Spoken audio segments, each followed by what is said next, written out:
ঘোষণা করতেছি।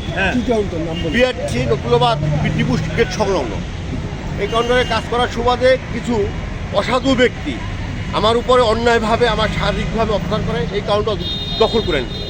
আমি বাংলাদেশ সকল প্রিন্ট মিডিয়া এবং দলীয় লোক আছে যারা সন্ত্রাসের বিরুদ্ধে দখলবাদের বিরুদ্ধে সবাই যেন ঐক্যবদ্ধ বা সহযোগিতা করে। আমি নির্যাতিত, এটা আমার সরকারভাবে বরাদ্দ কাউন্টার। এই কাউন্টারে আমার শ্রম মেধা ইনভেস্ট সব আমার, বাট এখন অসাধু কিছু লোক এই কাউন্টার দখল করিয়া আমাকে এখান থেকে বিতাড়িত করে দিচ্ছে। আমার শারীরিক শাওন নামে একটা ছেলে নাকি ৬২ লোক, প্লাস ফিসের ওটা শাহিন আছে, হানিফের ছোটো ভাই, ও আমার হাত থেকে চাবি একবার ছিটিয়ে নিয়েছিল ওই কাউন্টারটা।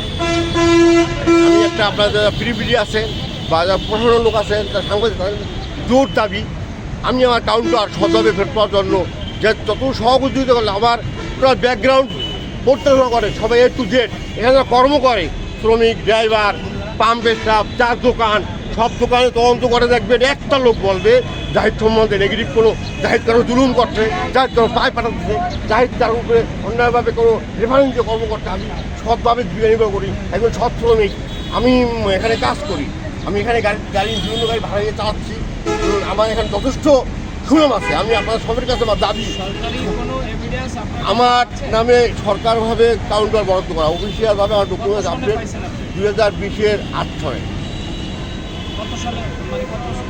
এটা কোনো মেয়াদ নেই, আমার বিরুদ্ধে কোনো অভিযোগ রাষ্ট্রবিরোধী এই প্রতিষ্ঠান বিরোধী এটার কোনো অসম্মানই হোক এমন কারণে জোর থাকি তাইলে আমার কাউন্টার যে কোথায় বাধা করতে পারে। আমি আমাকে দিয়ে বিআরএসি বাংলাদেশ সর্বনিমান কোনো কী বলবো, আমাকে দিয়ে তারা সন্তুষ্ট, আমার ব্যবহারে তারা সন্তুষ্ট, আমার তদন্ত করে সবার সাক্ষাৎকার নিয়ে সৎভাবে আমি বিচার পাচ্ছি।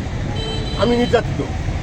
এখন আপনার যে কাউন্টারটা তারা দখল করে নিল, হ্যাঁ, শাহিন ফেরোলের শাহিন ৬২ লোক শাওন, এই আমি সবাইকে চিনিও না, শাওনকে আর ফেরোলের শাহিন এটা আমি শিওর যেটা করছে ৬২ লোক। আপনার নাম পরিচয়টা? দখল করার কারণটা প্রতিহিংসামূলক, 17 বছর খায় নাই, এটা এখন খাবে, এই মূল বিষয়, অন্য কোনো বিষয় নেই। এই কাউন্টার নিয়ে তো আপনার যে লোক আছে, হ্যাঁ, আমাকে এটা শারীরিক অ্যাসাল্ট করিয়া আইনি হাতে সুমত করছে।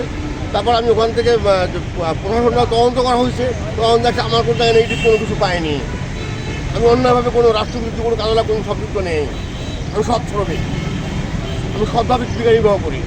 আপনার বিরুদ্ধে যে বিআরটিসি কর্তৃপক্ষের কাছে কোনো অভিযোগ আছে যে আপনি কাউন্টার ছেড়ে দেন, আপনি জবরদখল আছেন? না না না, বিআরটি আমার পক্ষে, বিআরটি এখানে যারা কর্ম করে রাষ্ট্রীয় প্রতিষ্ঠান, এখানে 70% লোক ইনশাআল্লাহ।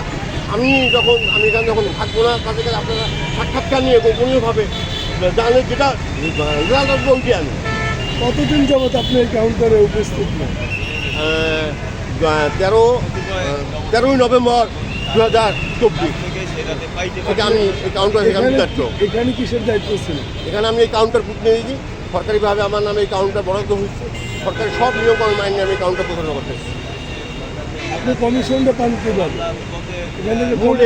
এরা মূল ছাত্র দলের এবং যুব দলের নাম বিক্রি করে আমার উপরে এই অত্যাচার করতেছে যে আমরা ছাত্র দল যুব দলের 17 বছর খাইনি, এই তাদের মূল স্লোগান। তাদের নাম কি?